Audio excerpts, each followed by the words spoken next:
Go to overcomecompulsivehoarding.co.uk/online therapy to get 20% off your first month of cognitive behavioural therapy, with weekly sessions online with a therapist, in addition to worksheets, a journal, meditation and yoga videos, and unlimited messaging.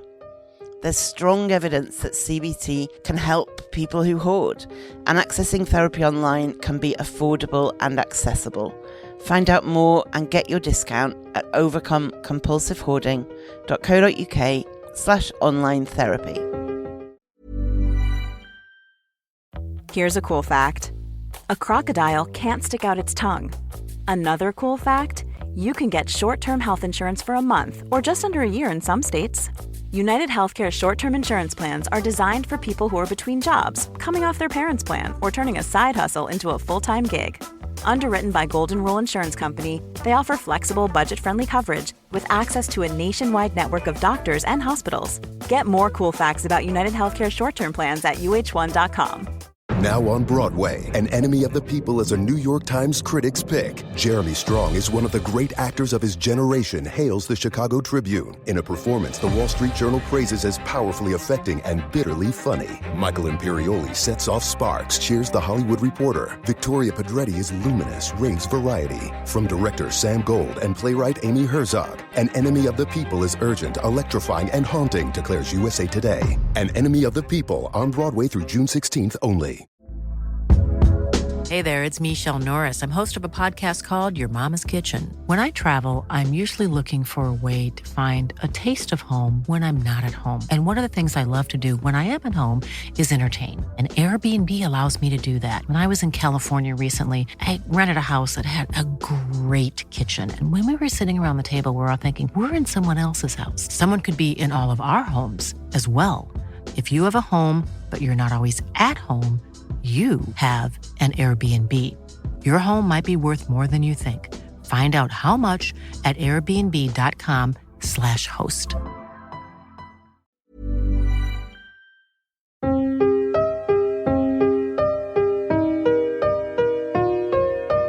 Welcome to the Overcome Compulsive Hoarding with That Hoarder podcast. I am drowning in stuff and trying to find a way out. Listen as I explore the issues and delve deep as somebody profoundly affected by hoarding disorder. Find out more, including links to subscribe to the podcast and all of my social media at overcomecompulsivehoarding.co.uk. Finally, I am not a doctor. I am just a hoarder doing her best. So do seek professional support if and when you need it. Hey, how are you? I hope you're doing all right. I am okay. Today, I am going to talk about curiosity, the power it can have that I am learning all the time through trying to apply it. And obviously, in particular, in relation to hoarding and dehoarding and all of those complex issues that we're all here to talk about.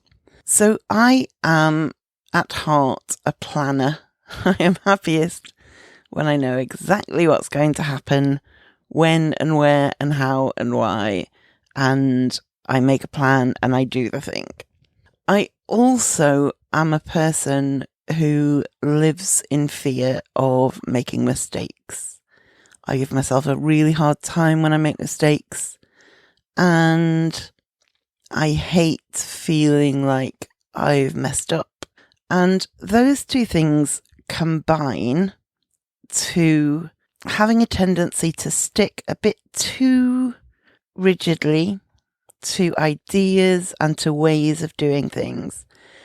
And the problem with that is that I stick with those ideas and ways of doing things even when they are not serving me, even when they're not working in my life. And that can be that it's something that used to work for me but doesn't anymore because, we all grow and change, our lives change. Or it might be something that I just thought would work and ended up not doing.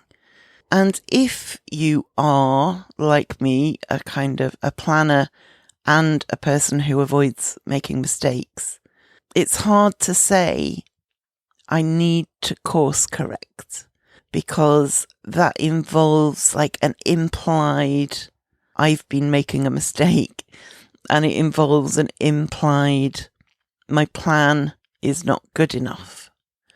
It feels safe to stick to a plan. You know where you are. If you change course part way, that feels a bit vulnerable, a bit like admitting you were wrong. And it's not so much admitting you were wrong like in front of somebody else, but to yourself. And that's hard. I have a friend who I've honestly learnt so much from, because we're both quite opinionated. You'll be not surprised to hear. But she, for as long as I've known her, she will hear like a different perspective and occasionally go, do you know what? I used to think this, but having listened to you, I realised I was wrong before, and actually you're right, or that person's right.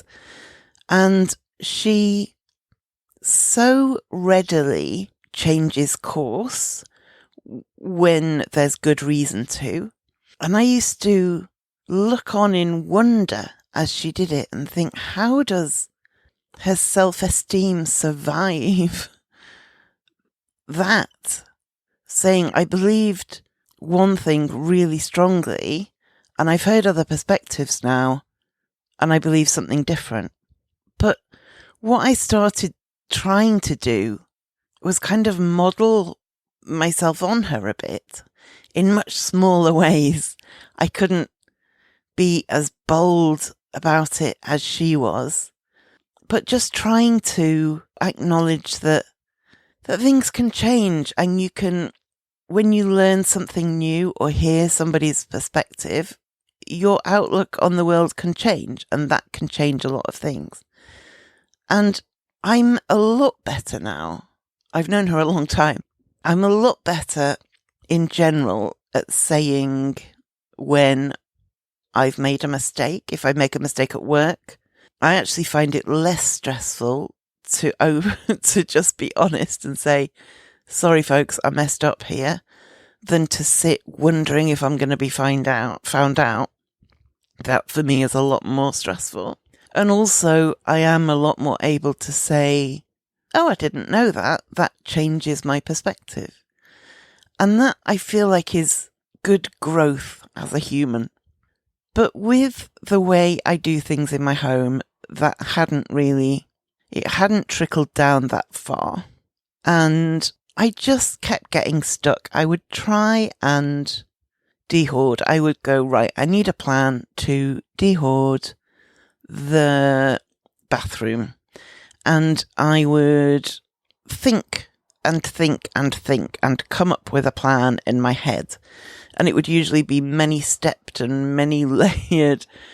And I would wait until the entire plan, start to finish, was fully formed in my head before taking any action. And then I would start to take action with my clear plan in my head.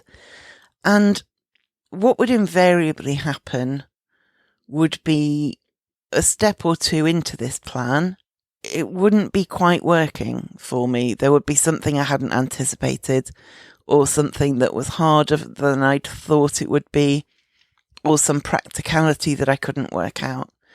And what I would do is I would go, okay, that plan doesn't work, scrap the entire thing, and start again from scratch with the very cerebral, working it all out in my head.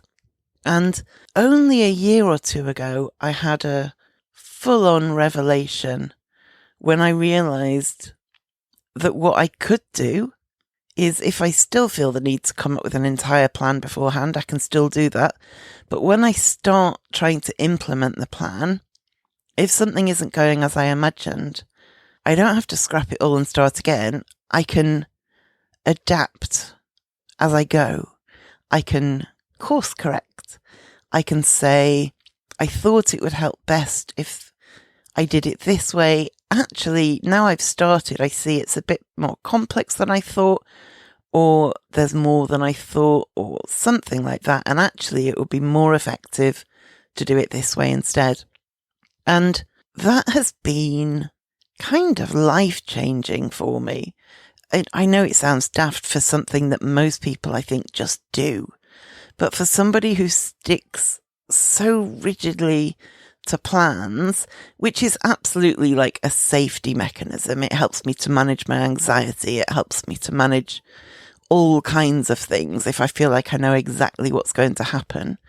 But it's one of those coping mechanisms that becomes an obstruction of its own. It starts limiting you rather than liberating you. So I've been working on that. And then on top of that as well, I had CBT for hoarding disorder. And one of the big things I learned was my CBT therapist would kind of set me a task of something I was going to try and do between sessions. I mean, we would agree to one. It wasn't like she imposed something. We'd come up with a plan for something I was to do between sessions. And at first, this would make me very, very anxious. So the plan might be get one bag a day out of the house. And I would immediately go into, what if I can't? What if it's too hard? What if this? What if that? What if the other? And there was something about the way she framed these tasks that made them so much more doable. And that was that it wasn't a task. It wasn't homework. It wasn't something I had to achieve. It was an experiment. And there's something about that being an experiment rather than a definite task that is quite freeing, because if something's an experiment, you can't really fail at it. You can only find out if that's the right approach or not. And the thing with experiments is if they don't work, people then look at different ways to try and achieve the same thing.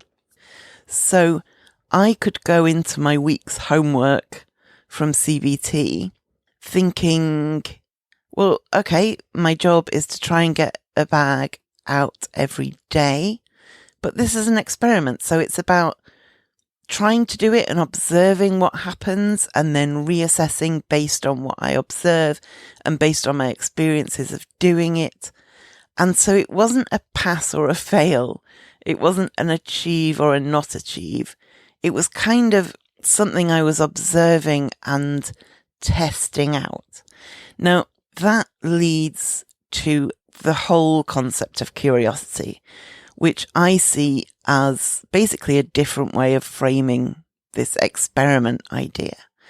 And it's something that Dr. Jan Eppingstall, regular guest, talks about a lot, about how going into tackling hoarding with an attitude of curiosity it takes a lot of the fear and power away from trying to tackle a hoard, because instead of, oh no, I've got to go in that room, you can try and frame it in your mind as, oh, I wonder what will happen when I take the lid off this box. I wonder what's under that pile. I wonder how I'll feel if I can get rid of 3 whole bags of clothes. And it's suddenly a different issue. It's not a matter of, oh no, what do I have to do? It's a matter of, let's see what happens if. And so over the last few years, as I've been trying to embrace being less rigid, as I've been trying to learn how to course correct rather than scrap and start again, as I've been trying to learn how to treat things that intimidate me as an experiment, and as I've been trying to approach things with an attitude of curiosity, it's genuinely making a difference in both my de-hoarding and also my understanding of my own situation. Because if a task is scary, I'm just scared. Whereas if I'm curious as I go about it, I can start to examine, what is it that's scaring me? Why does this task feel intimidating? Why do I feel really anxious at the prospect of dealing with this room? And I'm learning all the time about my own thoughts and my own behaviours and my own patterns. So I thought I would dedicate this week's episode to curiosity in all its forms, really, and the benefits of it as we tackle this really confusing mental health problem. And so the thing about curiosity is when you're curious, you are the kind of person who seeks out new information, looks for new perspectives, asks questions. And all of those things are really good qualities for a person to have. A person who is asking questions and seeking out new information is somebody who's always learning and growing. And that can be learning facts and it can be growing as a person. It's not all about information. Sometimes it's just about personal growth.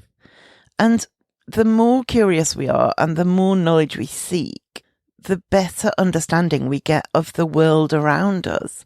Whether that's looking up, why do narwhals have a big tusk? How did it evolve that? And actually finding out rather than just wondering every time one pops up on a wildlife program. Whether it's being curious about what it is about the post coming through the door that gives you such terror. Whether it's being curious about what on earth is in that cupboard that's been behind boxes for so long that I can't even picture it. Or whether it's being curious about what are other hoarders' experiences of hiring a hoarding clearance firm? What are professional perspectives on shame? All of those wonderings, all of that curiosity leads us to expand our horizons, basically. We learn, we get new ideas, we get new information. We start to absorb new concepts and ways of looking at the world. And this is a really kind of fulfilling and enriching way of approaching life, to be honest. Now on Broadway, An Enemy of the People is a New York Times Critics' Pick. Jeremy Strong is one of the great actors of his generation, hails the Chicago Tribune. In a performance the Wall Street Journal praises as powerfully affecting and bitterly funny. Michael Imperioli sets off sparks, cheers The Hollywood Reporter. Victoria Pedretti is luminous, raves variety. From director Sam Gold and playwright Amy Herzog, An Enemy of the People is urgent, electrifying, and haunting, declares USA Today. An Enemy of the People, on Broadway through June 16th only. Say hello to a new era of mental health care. Cerebral is here to help you achieve your mental wellness goals with professional therapy and medication management support. 100% online. You'll experience the all-new Cerebral Way, an innovative approach to mental wellness designed around you. You'll get a personalized treatment plan from a therapist, prescriber, or both in a safe and judgment-free space. Your Cerebral therapist or prescriber will outline a customized plan with clear milestones along the way, so you can get to feeling your best. With Cerebral, you're not alone in your mental health journey. We're here to empower you to live a fulfilling life. So take that first step towards a brighter future and sign up today at Cerebral.com/podcast and use code ACAST to get 15% off your first month. Offer only valid on monthly plans. Other exclusions may apply. Offer ends July 31st, 2024. See site for details.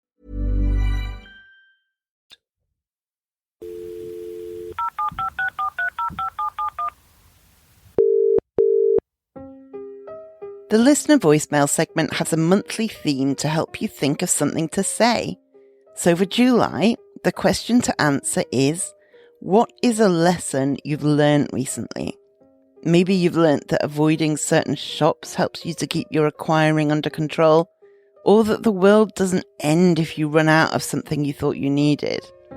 This is your opportunity to share your learnings with us. Have your say with your voice. If you want to record a voice message to me to potentially play on a future podcast episode, go to overcomecompulsivehoarding.co.uk/voicemail and leave a message. The topic for July is a lesson you've learnt recently. Let us know what you're thinking at overcomecompulsivehoarding.co.uk/voicemail. Curiosity also helps us to solve problems more effectively. When we are dealing with a challenge or a problem or an unexpected or unfamiliar situation, if we approach that with curiosity, we start exploring potential solutions. If we approach it with panic, we shut down and do the minimum or go into denial or react against it. When we approach problems with curiosity, we start thinking not necessarily more clearly, it's more like more critically. We are able to be a bit more objective about our options and a bit more objective about the situation we're dealing with, because we can start to analyze our options a bit better. And when we're thinking that way about problems we're facing, I think often that's when we get quite creative with our thinking as well. If you approach a problem with the half-hearted solution you've always used that you know isn't brilliant, then you might kind of muddle through, but it's not ideal. If you approach a problem with a mind that's open to learning, then creativity starts to kind of flood your brain and you start thinking, maybe I could do it like this. I wonder what would happen if I did it like that. I wonder what would happen if is kind of key to a lot of this. Because if we wonder what would happen if, then we might try that and it might open up a whole new world for us.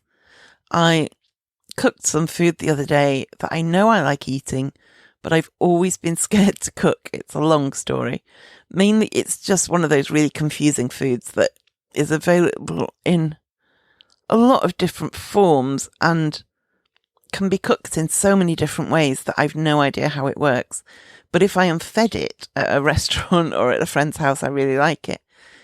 And the other day, I thought, do you know what? I'm just going to try and cook it. And the worst thing that will happen is it's inedible and I won't eat it. And I cooked it and it was nice. I did it. I cooked the food. I've wanted to know how to cook for about 30 years. And that was because I shook off the I don't know how to cook tofu. It was tofu. That was like a rule. I like tofu, but I don't cook it. Full stop. And I shook that off and replaced it with, I wonder what will happen if I follow this particular recipe I've just found. I wonder what will happen. And when it's an I wonder what will happen situation, it's not a pass or fail. It's not a win or lose. It's just, I wonder what will happen. And what happened was tasty tofu. And I'm not saying that the number of options with tofu are not overwhelming, but I feel like now I have one type of tofu that I know how to cook. And that's literally only because I was able to switch from my fixed, I don't know how to do this position to a more open, curious, let's see what happens if situation. And it's that kind of open mind that is a theme throughout everything that curiosity has to offer, because being curious just does open up new possibilities. You explore new ideas and you learn new information, and that can lead you to new experiences and even new people. And if you approach those new people with an attitude of curiosity, you'll be genuinely interested in them and will ask insightful questions. And that is the potential for the beginning of a really good communication and a really good relationship. And the more curious you are about the world, about yourself, about your living situation, the more possibilities open up to you. If you're open to those new experiences and new perspectives, it helps you kind of edge out of your comfort zone a bit, because you're not saying, I've got to go skydiving. You're saying, I wonder what would happen if I did a new yoga class. It doesn't have to always be dramatic. You can be curious bit by bit, which is very much my thing. I am not a believer for myself in flinging myself out of my comfort zone and making myself deal with it. I'm a lot more comfortable with slowly nudging the edges of my comfort zone to just widen it gradually, and then I acclimatise for a bit, and then I nudge those boundaries open a bit further, and then I acclimatise for a bit. And curiosity is absolutely helping me with that. And as you are more curious and you're learning new skills and you're meeting new people and you're learning new information, you might discover whole new passions and interests that you didn't know you had. And that's a powerful thing.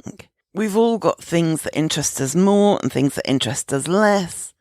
But what if somewhere inside you there's a passion for learning about how to identify trees from their leaves, or there's a passion for a particular author that you've currently never heard of, or there's a passion for a band or a type of music that you currently know nothing about.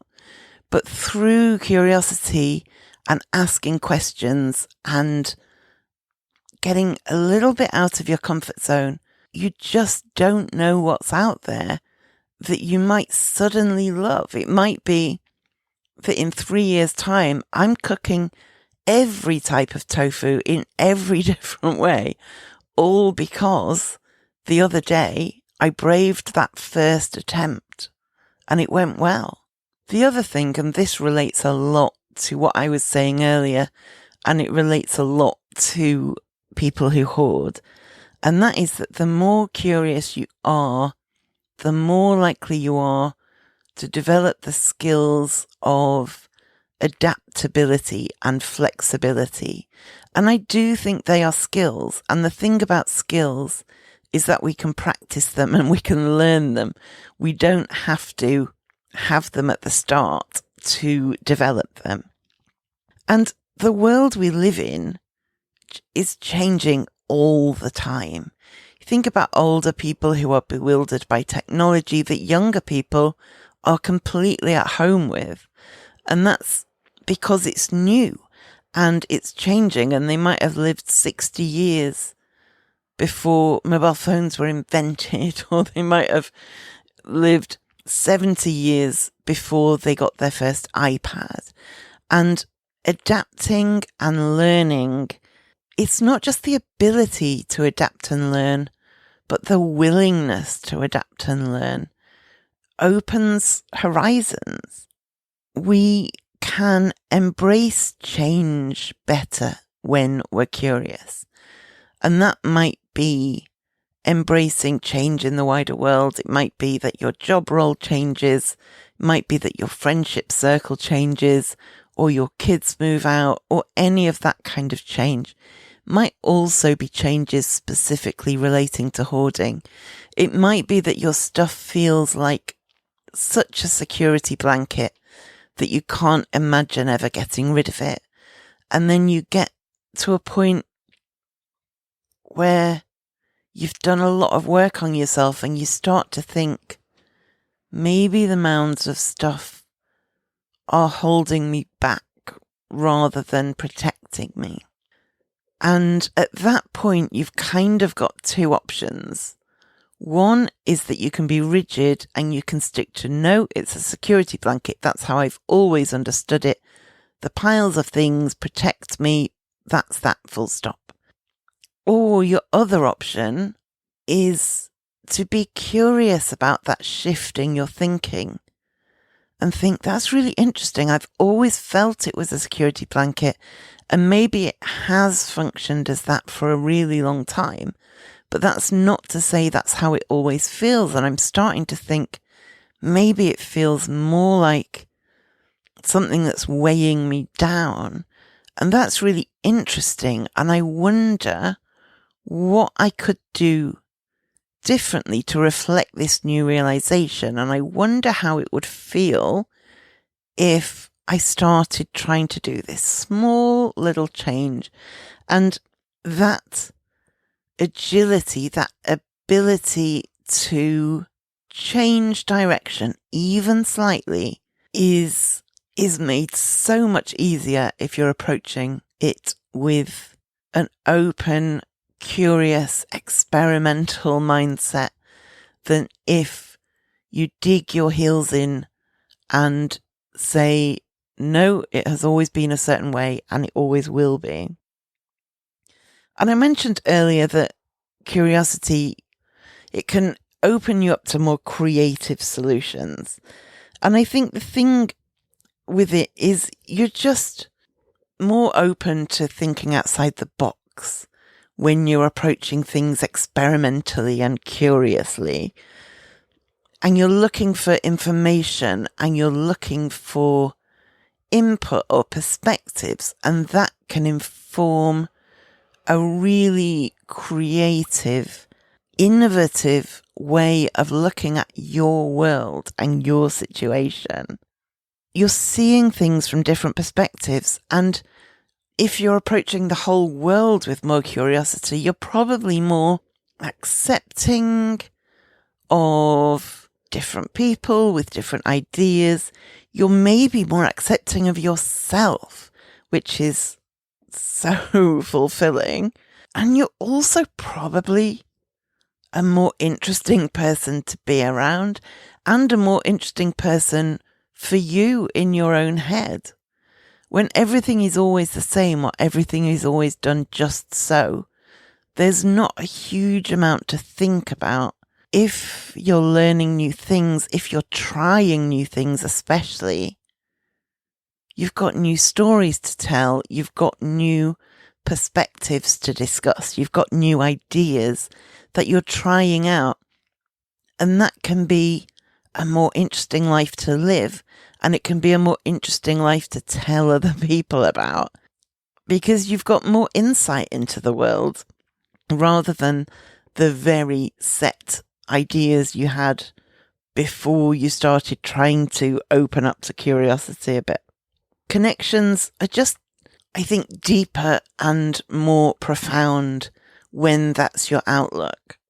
And so it's all very well saying curiosity's great, be more curious.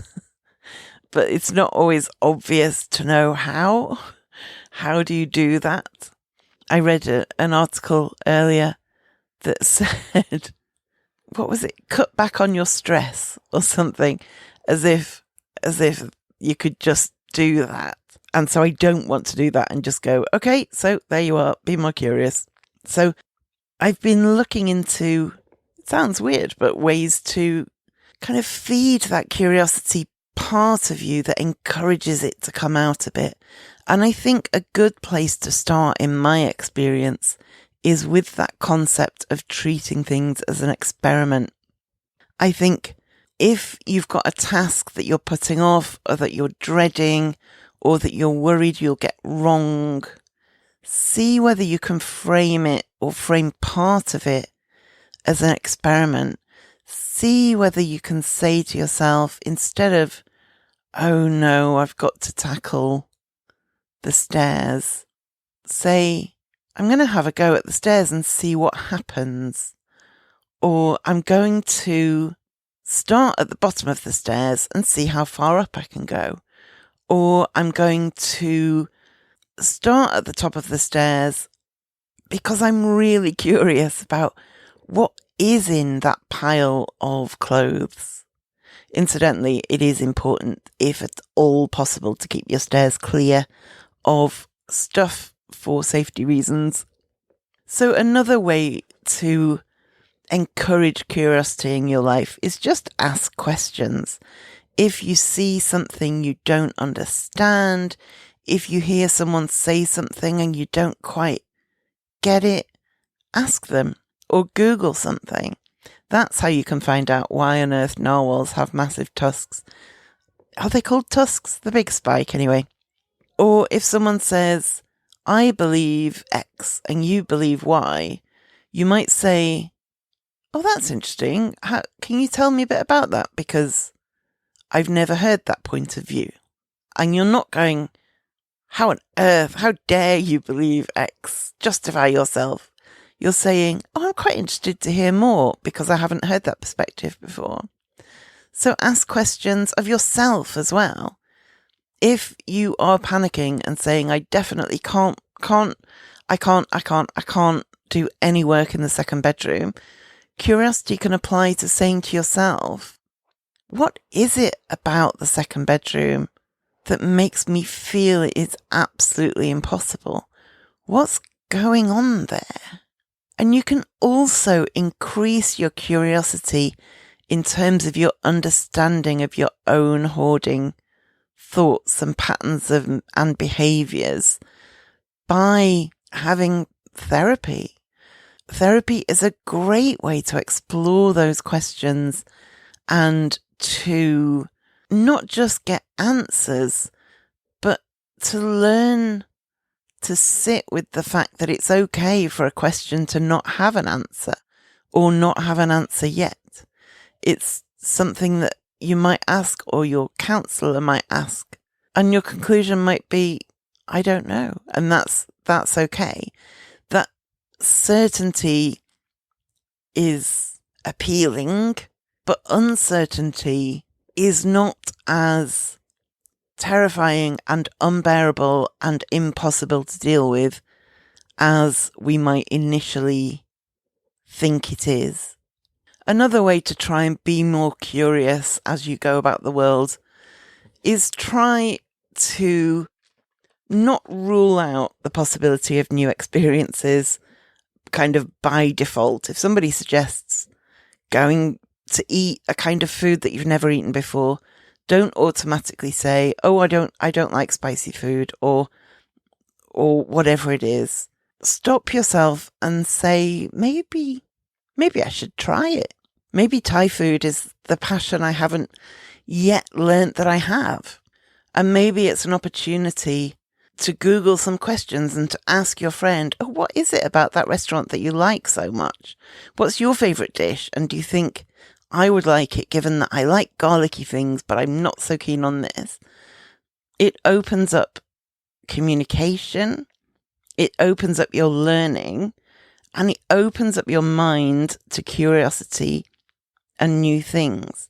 And I think part of that is allowing yourself to challenge the beliefs you've already got and challenge any assumptions you have. I probably won't like Thai food. That's an assumption that may be correct, but you will not know until you try some. And indeed, you will not know probably until you've tried it several times. Like if somebody has one burger and they don't like it, it wouldn't be reasonable for them to say, I hate American food, because they've tried one type of American food made by one person. And similarly, the first Thai curry you might not love, but number 2 or number 3 might be the best thing you've ever eaten. Maybe if you always go for a walk in the same park, have a look around for other parks in the area. Ask your neighbours, what's your favourite park to go and have a walk in? That opens up communication and it opens up your world a bit.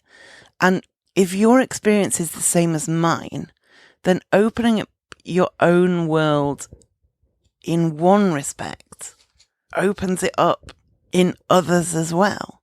If I'm brave enough to tackle a room I've been avoiding for 6 months, then I feel a little bit like, yay. And that might mean that the next day I'm brave enough to cook tofu.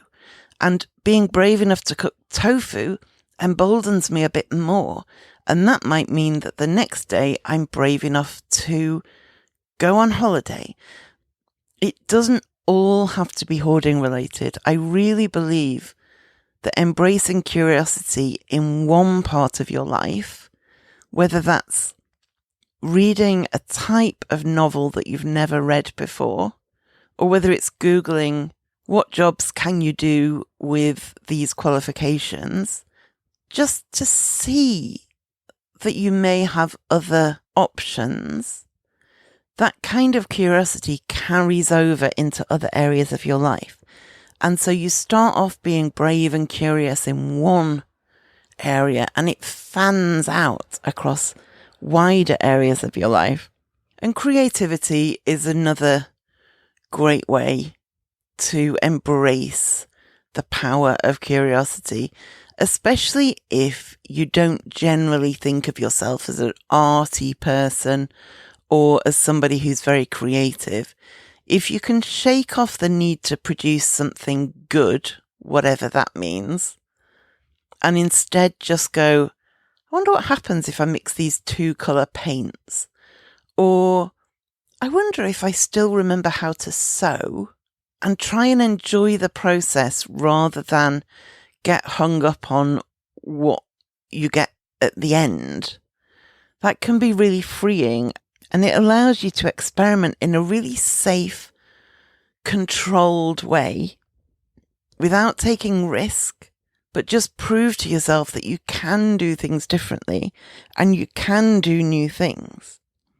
And you can express yourself in a way that nobody else can. Talking to people with different backgrounds and different histories and different life stories is also a really good way to kind of fan your curiosity flame. I think there's something so valuable about meeting people with a completely different life story to you and having a conversation that shows that in many ways you're completely the same and in other ways you're completely different, and that applies with any 2 people on the face of the earth.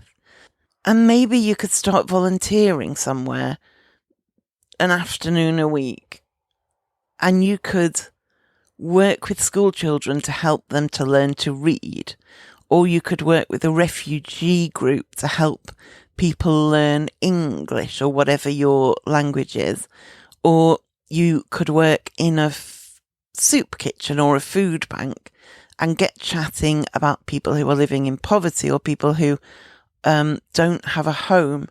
And you can meet people from around the world, and there are always new things to learn. And that it's very leveling just sitting down and having a cup of tea and a conversation with somebody who you might never have spoken to otherwise. And you might well come out of it with new ideas or new inspiration. And I think if you already have some interests, a good place to start with embracing curiosity is start with those, but try and delve deeper into them. Say you are fascinated by elephants. If you've listened for a long time, you know that I'm quite fascinated by elephants. So say you're fascinated by elephants and you know that, and you've watched all the elephant documentaries and you've read some books on elephants. What you can do from there is look at, what do elephants eat? And how does that grow in the desert?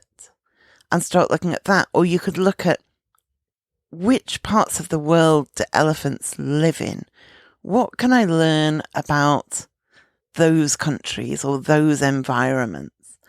Or what animals live side by side with elephants, and what can I learn about them? And that can be a good way, if you're really not sure what you're curious about, starting with something you already know you have a fascination with is a good way to engage your brain and engage yourself. And it also struck me that mindfulness can be a really good way to approach curiosity, almost from a different direction. Because I think when you practice mindfulness, you can start looking at the details of things you might not pay attention to.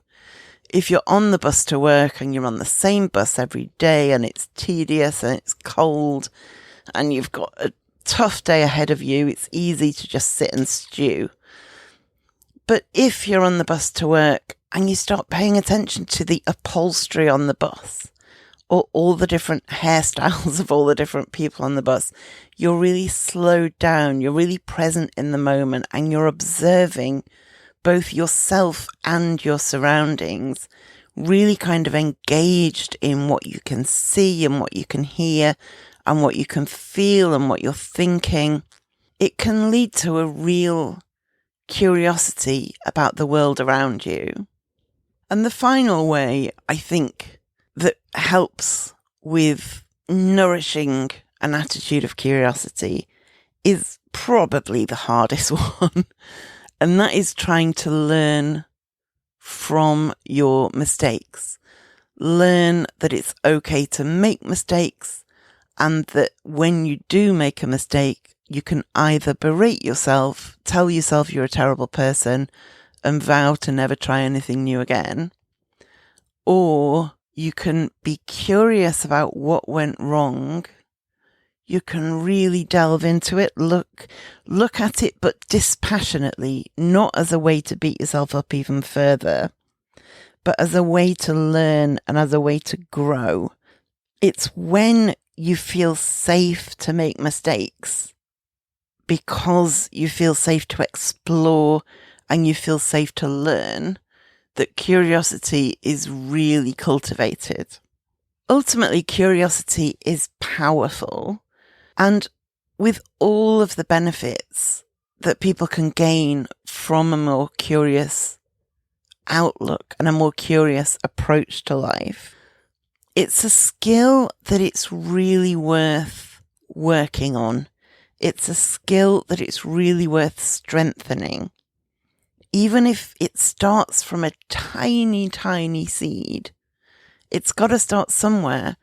And you can be curious about the process of becoming curious as part of your overall approach to tackling hoarding, and as part of your just growth as a wonderful human being. I make this podcast because I think it's important. I started it as an outlet for myself, but it's become much more than that. And I hear from people all the time about how listening to me talk about my experience and interview specialists and experts is helping them. Hearing those stories makes the time and cost absolutely worth it. But if you want to help to ensure that the future of the podcast is sustainable, you can donate to help with costs. To send a one-off or recurring donation, just go to overcomecompulsivehoarding.co.uk/donate. Thank you. So my top tip this week is a clip from the Learning Leader Show with Ryan Hawke, which I will link to in the show notes. And the person speaking is James Clear, who is a very wise man, especially when talking about habits. But in this instance, he's talking about people who see problems and at what point in a process that is useful and at what point it is obstructive. Have a listen to this. Some people are problem solvers and other people are problem adders. So you come to somebody with an idea, and some people immediately, they start thinking about, what can I do to contribute to this? How can we figure that out? How can we wrestle with reality and make this work? And then other people spend all their time telling you about why it won't work or why it's not a good idea. The first thing they see is not the opportunity of the idea, but all the pitfalls that could come in the future. And my thing is like, listen, I will wrestle with reality. It's just like, at what point do you need to do that? So in the beginning, we're trying to come up with ideas that are interesting, useful, valuable, actionable. And then like at that point, your job is not to be your own bottleneck. Early on in the process, like your job is to just come up with like, what would the magical outcome be? What would the awesome outcome be? Let's start there and then work backwards from magic, you know? And as you start that process of working backwards from magic and what that amazing outcome would be, you're forced into solving problems that arise along the way. But if you do it in that direction, then you only have to solve the problems that actually exist, that you actually face. If you start by generating a bunch of problems that could potentially happen, now you're solving problems and thinking about things that you may not even have to deal with. And so would you rather be more prepared in some cases for things that won't actually happen? Or would you rather be less prepared and then deal with the problems that arise along the way?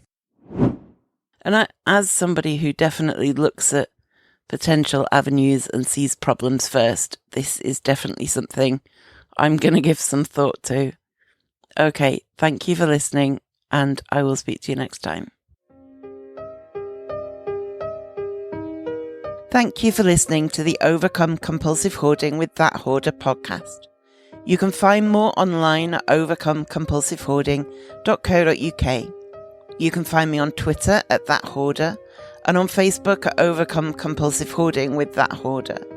To find out more about how you can support the podcast and the overall project, go to overcomecompulsivehoarding.co.uk/support and do subscribe to the podcast to make sure you don't miss any future episodes. There may be links in this podcast that earn me money. This doesn't come at any extra cost to you if you ever make a purchase through the links, and it helps to support the future of the podcast.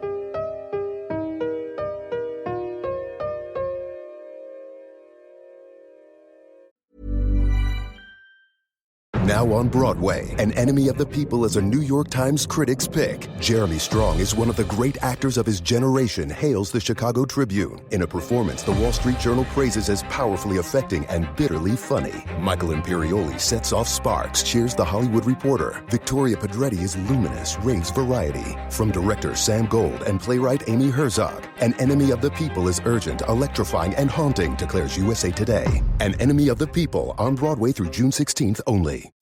This summer, you need clothes that you can wear anywhere. For that, look to American Giant t-shirts, shorts, jeans, and sweatshirts. American Giant makes everything in the USA, so when you buy, you create jobs and improve local communities all across the country. Shop summertime closet staples at american-giant.com and get 20% off your order when you use code WA23 at checkout. That's 20% off at american-giant.com with promo code WA23.